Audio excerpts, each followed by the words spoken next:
ইসলাম ধর্মের মন্দিরটাকে কি বলে ওরা? মসজিদে কোনোদিন তাস খেলতে দেখেছেন? কেউ দেখেছেন? হ্যাঁ কি না?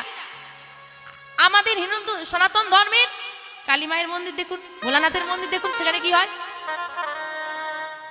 ক্লাব ঘর। ওটা মন্দিরটা ক্লাব ঘর।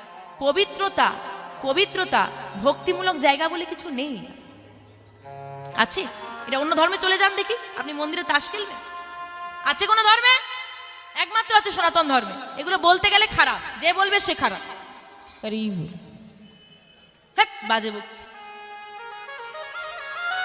আমরা ভুলগুলো দেখি, অন্যায়গুলো সহ্য করি, প্রতিবাদ করি না, আমরা বরং তাদের সঙ্গে সঙ্গ দিই। মন্দির একটা পবিত্র স্থান।